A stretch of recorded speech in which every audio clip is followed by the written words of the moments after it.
Welcome to our lecture on Enlightenment Christianity. And in this lecture, the student will describe the various threads that contributed to the Enlightenment.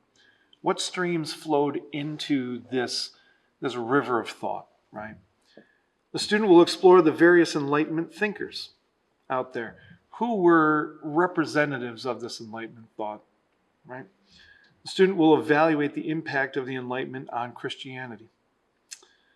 How is our thinking as Christians shaped by the Enlightenment? And I think the best place to start, or the most logical place to start, is defining what the Enlightenment is. And sometimes the Enlightenment is known as the Age of Reason, because the Enlightenment was this philosophical project that marked a shift in Western epistemology. Now I have to define what epistemology is, right? Instead of asking the question, what can I know? Enlightenment thinkers wrestled with the question of epistemology. How can we know what we know? How do we know what is true, right? Medieval thinkers wrestled with what one can know of God. And starting around the 17th century, thinkers turned their attention to how we can know things about God. And there are several different threads that weave through the Enlightenment. You have philosophical threads and philosophers wrestling with the nature of the mind and truth and such. You have religious and theological threads, this conversation that's been going on for centuries about who this God is that we worship. Starting in the Enlightenment, you have scientific threads. Okay, science is discovering new things about the world, and how does that jive with what we know the Bible teaches? There are even political threads. How should people be governed? What is the good life? So I think the more helpful way to approach the Enlightenment these days is not just defining what is the Enlightenment, but also asking the question, which Enlightenment are we talking about? Because we have the Enlightenment unfolding in several different areas. You have Germany, you have France, you have Britain, you have America.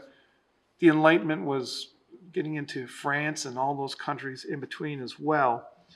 But we're going to focus on three centers of the Enlightenment, right? The British, American, and French Enlightenment. And we're going to discuss them as separate movements because they really did have different characters and flavors, even though they did share a certain set of assumptions. But before we get into these three centers of the Enlightenment, let me talk a little bit about the origins of the Enlightenment. Where did it come from? Why was it important when it became popular? And we'll start with asking questions of knowledge.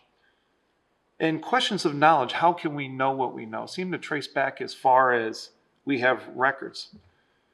The ancient Greeks wrestled with it. We've talked about how Plato and Aristotle came up with different methods for knowing what we know, different methods of figuring out what the essence of chair is.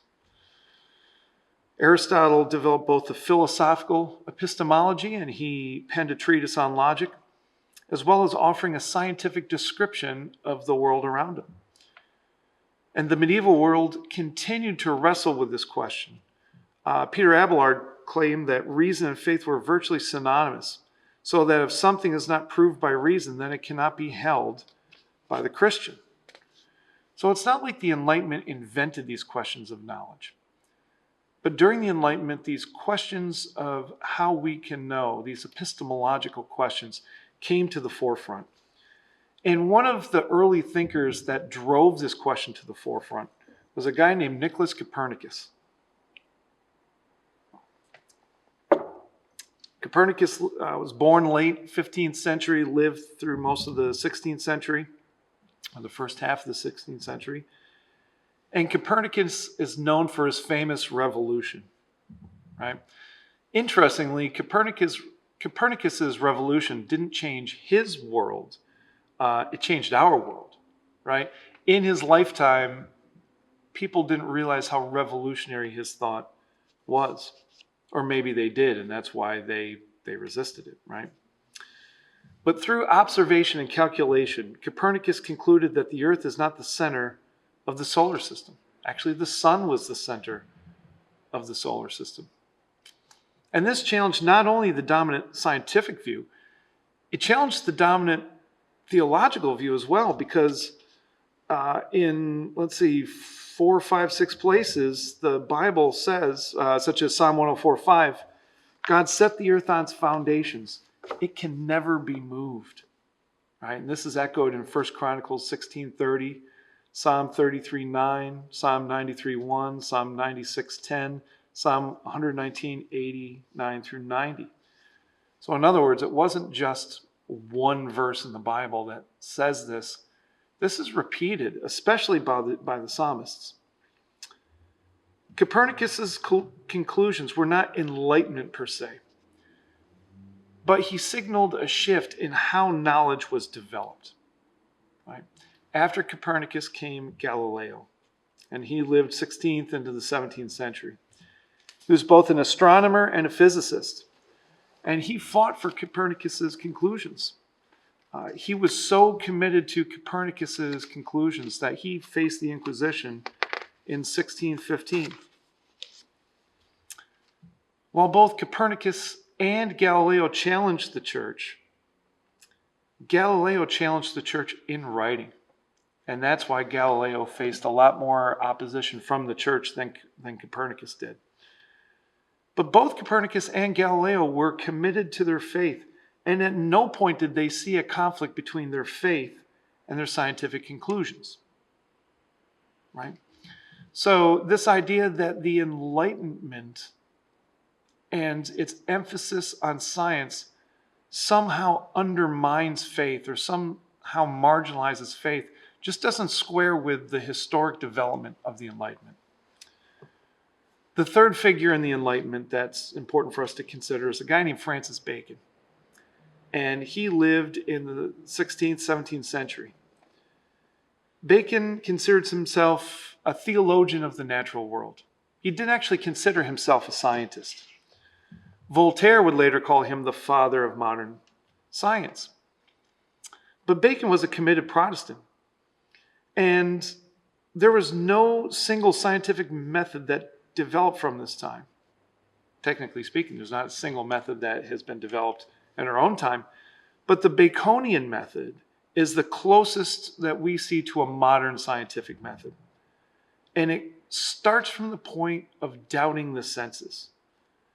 And it uses intuition to develop a hypothesis, right? And then you test the hypothesis with experiments. This is the scientific method that you learn in high school. And this comes from Bacon's book, The Great Instauration.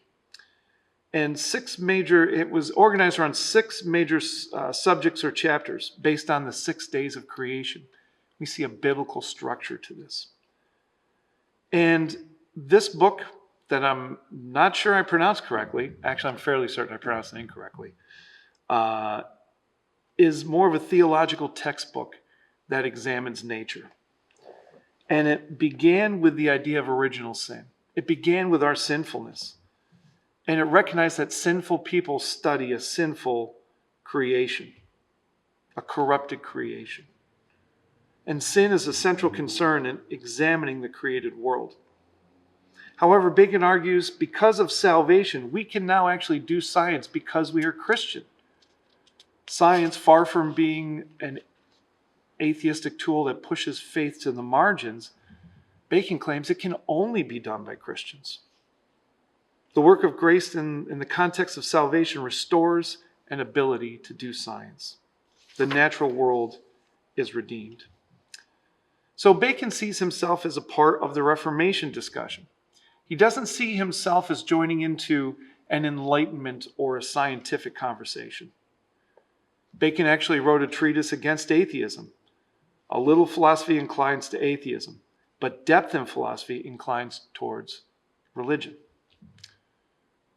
The fourth representative character we're going to look at as the forefathers, the godfathers of the Enlightenment, is René Descartes.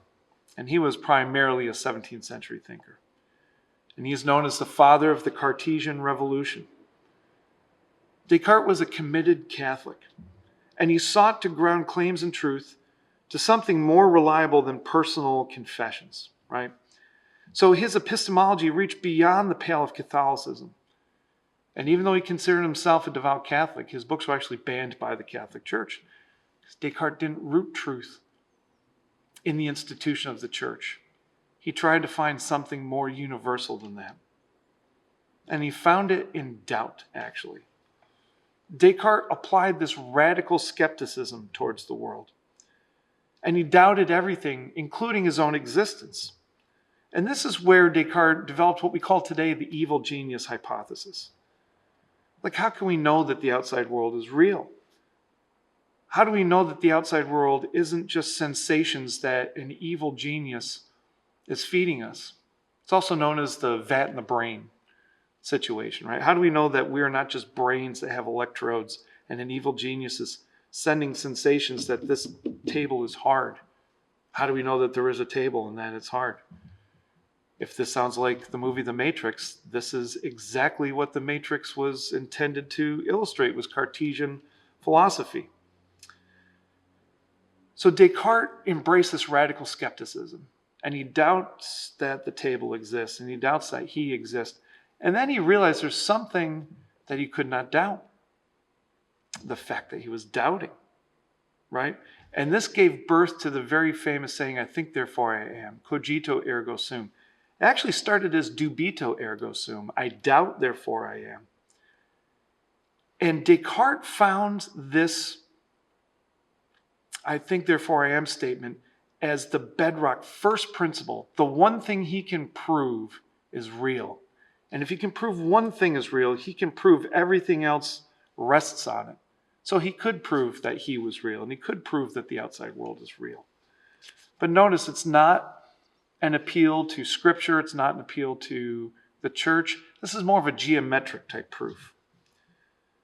And the Enlightenment started as a number of Christians who applied a radical skepticism to their observation of the world around them. That sentence doesn't make sense. Let me try that again.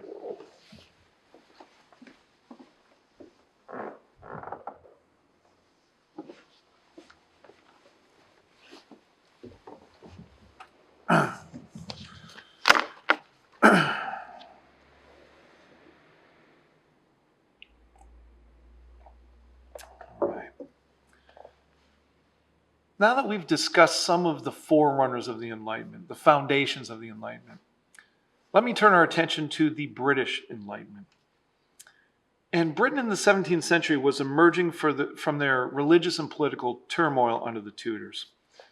If you remember, the Tudor dynasty was not a stable one. The Tudors emerged victorious from the War of the Roses, and in order to secure the dynasty, in order to secure stability, then the king needed to have heirs.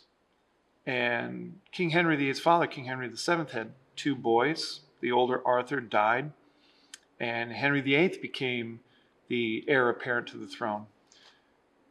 The thing that most people know about King Henry VIII is he had 6 wives, and a lot of people just assume he's a glutton or he's filled with lust.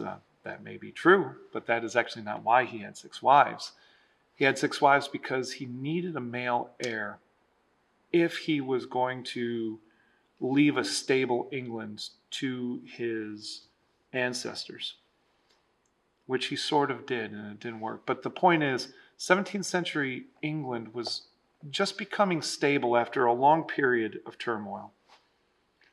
And in the 17th century, we have the emergence of one of the greatest figures in the Enlightenment, Isaac Newton. Isaac Newton properly was a natural philosopher, and he's been accused of being something of a deist. I personally think that that's anachronistic. That's reading back into Isaac Newton something that he may not have believed. Now, some who followed Isaac Newton's thought did embrace deism, but that doesn't mean that Newton himself was a deist. One of Newton's primary writings was a writing called the Principia, published in 1687. And this provided a description of the natural universe that challenged the Aristotelian and Ptolemaic conventions. In other words, Newton was drawing on the methodology and the thinking of these forerunners of the Enlightenment, the Copernicus, Galileo, Bacon, and Descartes, and starting to describe the world around him in different terms using different methods. And Newton painted a picture of a universe that operated mechanistically. It was regular. It could be predicted. It could be described by mathematics. Newton outlined his 3 laws of motion and his law of universal gravitation in the Principia. So this is this massive step forward in thinking about the world around us. But it's important to note that Isaac Newton did not abandon his faith in order to be a mathematician, a scientist. He actually saw it as a part of his faith. I will admit he was not a very good theologian, but he actually wrote more theology books, books on the Bible, than he did books on science. Even though his books did not always have good theology, his observations and his way of looking at the world was actually based on good theology. Newton recognized that God created a world that operated according to regular laws, right? When we look at Babylonian science versus Egyptian science, Babylonian science is very mathematical, but has a view of the gods that were very volatile, very unpredictable. Egyptian gods were very predictable, very stable. A lot of historians attribute that to the regularness of the flooding of the Nile versus the irregularity of the flooding of the Tigris and the Euphrates. Secondly, Newton believed that these laws of nature were constant. They didn't change. In other words, you could predict them. Therefore, according to Newton, the universe could be explained. You could describe the universe. You could predict it.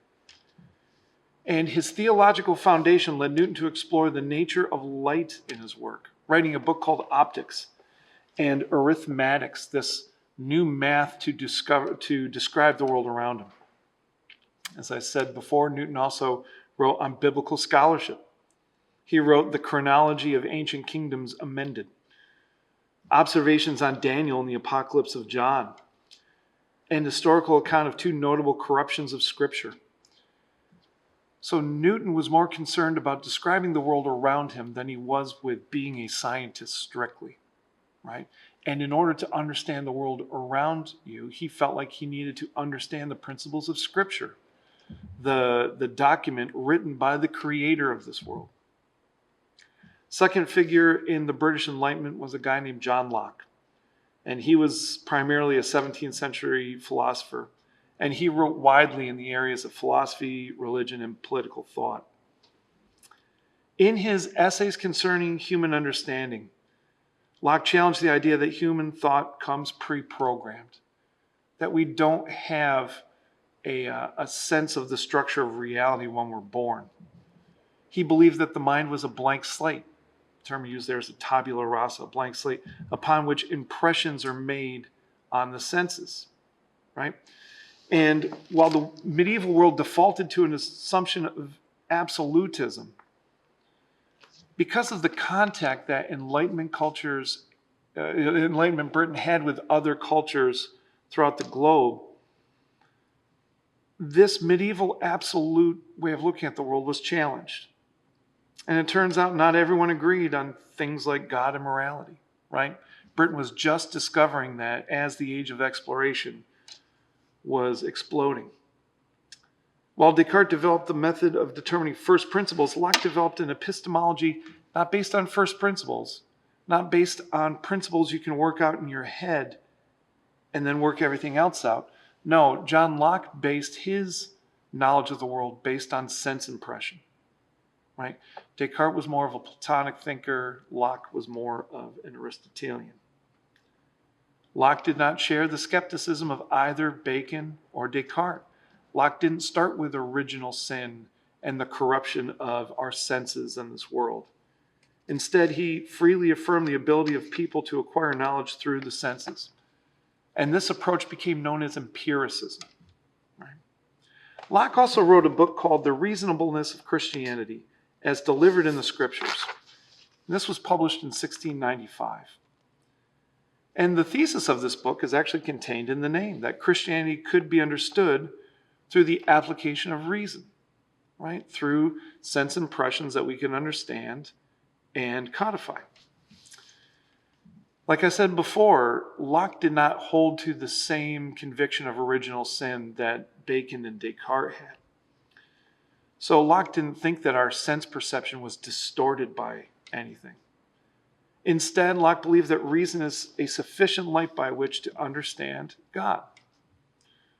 Locke didn't consider this a departure from Christianity. He considered this an application of his Enlightenment epistemology so that he can understand Christianity better.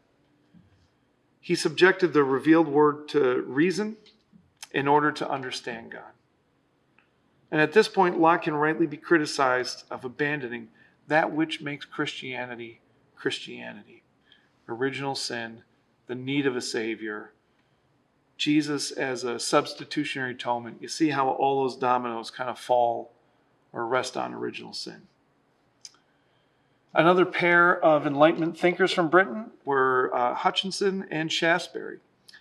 Francis Hutchinson was born in the late 17th century, wrote during the 18th century, and he was an Irish philosopher who served as chair of moral philosophy at Glasgow. He wrote the book Inquiry Concerning Beauty, Order, Harmony, and Design, and Inquiry Concerning Moral Goodness and Evil.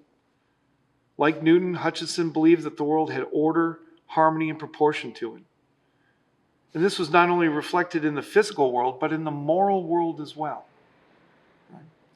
In his essay on the nature and conduct of the passions and affections, and his illustrations upon moral sense, Hutchinson believed that sensation was a key element to knowledge. So here he agreed with Locke. And Hutchinson incorporated the moral world when he wrote about the affections. The affections are the idea of both the mind and the will joined together, right? Hutchinson's thought was echoed by the third Earl of Shaftesbury, and we get a lot more of this moral reasoning talking about the affections in Shaftesbury. But we wouldn't be doing justice to the British Enlightenment unless we did talk about the rise of deism. And despite the Christian background of the founders of the Enlightenment, their thought was leveraged by others to modify traditional revealed religion. While Enlightenment and scientific thought did not require the marginalization of faith, there were a number of thinkers that used Enlightenment thought towards those ends. And one of the most famous is a guy named Lord Herbert of Cherbury. He was a 17th century thinker. And he believed in a natural principle that was innate to all people. And this innate natural principle included three essentials: the existence of God, the moral law, and a belief in divine retribution. So Cherbury did not share traditional Christianity, but he did believe in the absolute nature of the moral law and how it was common to all men, right? Another one of these deistic thinkers is a guy named John Toland. He was a 17th, 18th century figure that was famous for his book, Christianity Not Mysterious. And this is a classic of deistic thought, because Toland claimed that everything that can be known about Christianity, everything that can be known about God, can be known by reason, or else it can't be true. Obviously, Toland got rid of ideas like original sin, because it's hard to understand how one guy who ate an apple thousands of years ago could impute sin to us today. Got rid of ideas like the Trinity, got rid of the authority of the Bible. Anything that Toland could not understand for himself, he just assumed, well, then no one can understand it, right? It's not true. It can't be understood. Another deistic thinker is a guy named William Whiston, another 17th century Newtonian theologian. And Whiston defended Newton's theology and science while holding to a high view of the scriptures. Yet at the same time, Whiston rejected Nicene Trinitarianism. And he promoted this idea of Christian primitivism, that we have to get back to first century Christianity before the intrusion of ideas like the deity of Christ and the Trinity. A fourth deistic thinker is a guy named Matthew Tyndale. And he was famous for his text, Christianity as Old as Creation. And he relied on Locke's epistemology, claiming that nature was all that was needed to understand God. In other words, we can understand everything we need to know about God by looking at the created world. Interestingly, while each of these deistic thinkers abandoned traditional biblical Christianity, none of them abandoned Judeo-Christian ethics, right? However, they had created a system of theology that made it possible to understand the world without God. And we see the effects of that in our own culture today.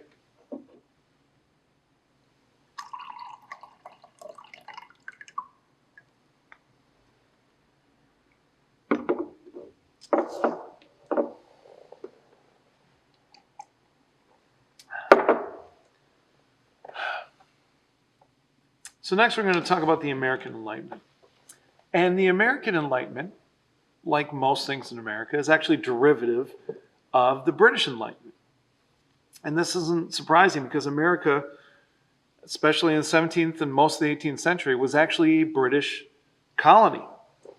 And the works of Locke, Newton, and Hutchinson and others slowly trickled into the colonies throughout the 18th century. So America was actually British. So it makes sense that we would get many of these British authors here. And the thought of John Locke had a particularly deep influence. And the impact of Lockean epistemology was primarily seen in the theological trajectory of the New World. British deism had its own proponents in 18th century New England, guys like Charles Chauncey and Jonathan Mayhew. So we can say that the British Enlightenment actually transplanted itself into the American colonies. America embraced its philosophical strands mainly through the clergy. The clergy were the ones that were getting these British Enlightenment books, reading them, and then articulating New England religious thought within this British Enlightenment framework. It embraced Britain's scientific strands as reflected in the works of guys like Benjamin Franklin and the American Philosophical Society. It embraced the political strands of British Enlightenment thought in the American Revolution. And founding fathers such as Thomas Jefferson drew heavily on Locke to develop something of a unique political structure. Enlightenment assumptions concerning the inherent goodness of man combined with traditional theological beliefs to create a society where governance authority is vested in the people, but heavily checked and balanced by competing interests. The ensuing revolution was an attempt to maintain the colonists' rights as British subjects and not to institute something new. This is something that I think confuses a lot of my students because I believe, and I believe the historical record shows, the American Revolution was not a war to create something new. It was a war to capture the rights afforded to every Englishman, rights that were being denied to British citizens in America. So we fought a war so we can have traditional British rights like no taxation without representation, right?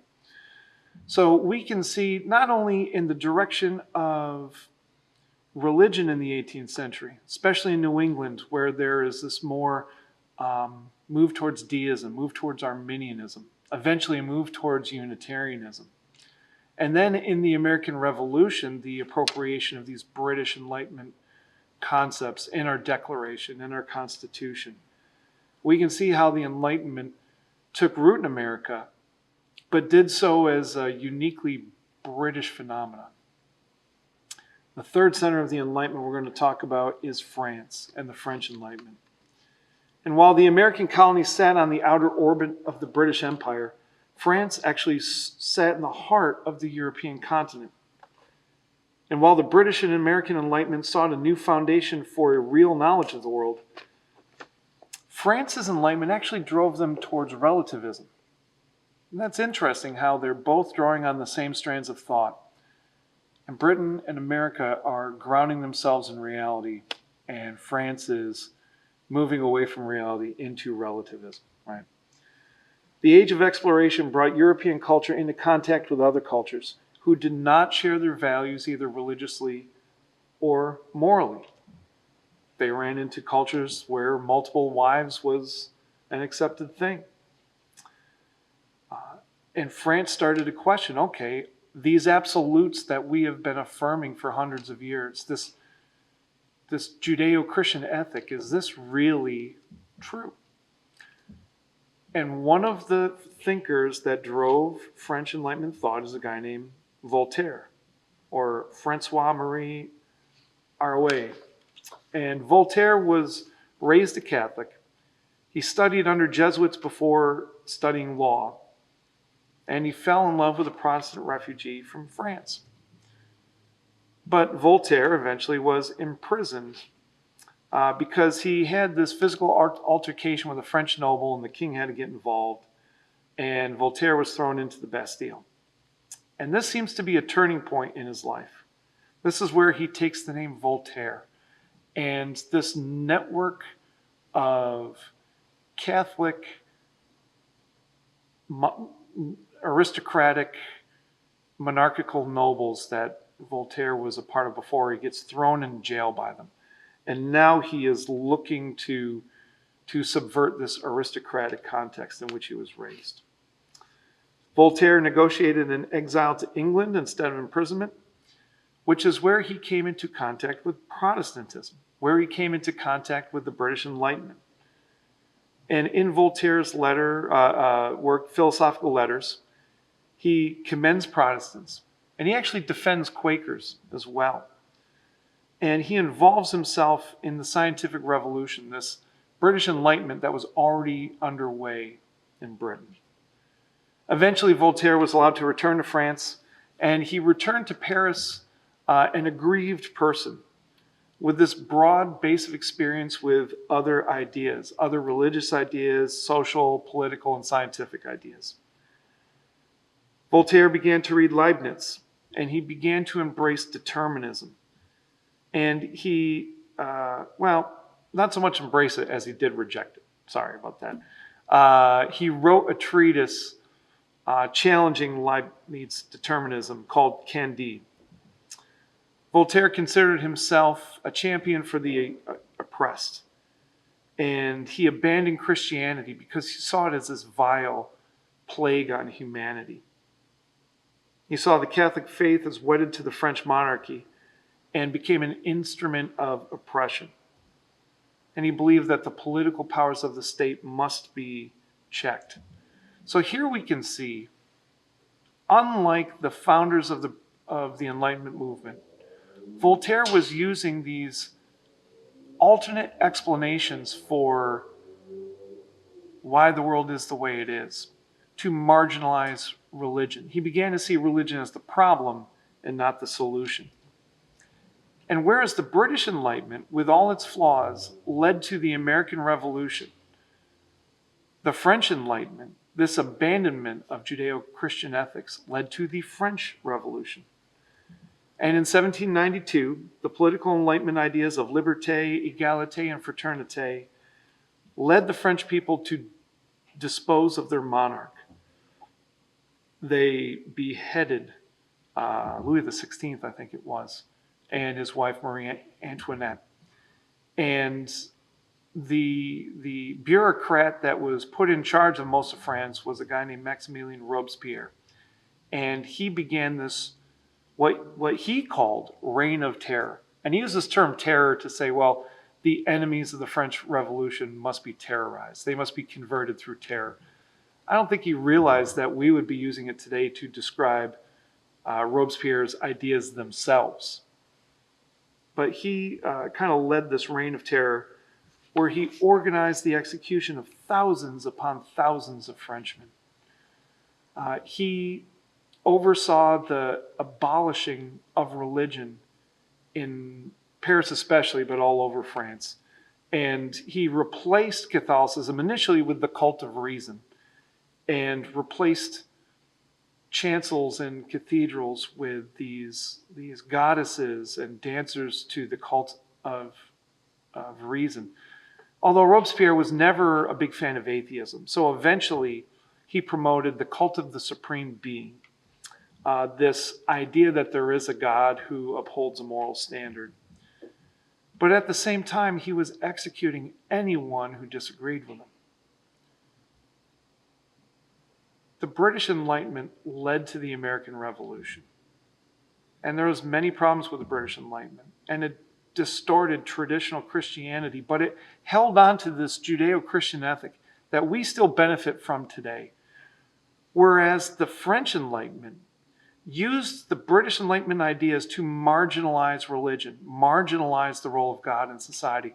And they tried to build a society based on Enlightenment principles and not on God. And it only lasted a couple of years. Right now, we have Scandinavian countries that like to claim that they are basing their societies on reason and not religion. And as Tim Keller has pointed out, the problem with that is the reasonable conclusions that these Scandinavian countries have come to, they only came to those conclusions after imbibing hundreds of years of Christianity. Ideas like humans have dignity and there should be equal justice under the law. Those were foreign ideas until Christianity came on the scene. So in the same way that the Enlightenment led France down a dangerous path, I think the very idea of building a society on something other than at the very basic level of Judeo-Christian ethic is folly. And we can see the two trajectories of the Enlightenment, the British Enlightenment versus the French Enlightenment, as proof of the necessity of a Judeo-Christian ethic. Well, I hope in this lecture you're able to explore some of the various threads that run through the Enlightenment, the British thread, the American thread, and the French thread. I hope you were able to understand how the forerunners of the Enlightenment, guys like Copernicus, Galileo, Bacon, and Descartes, laid the intellectual foundation for guys like Isaac Newton and John Locke, guys like Benjamin Franklin, guys like Voltaire.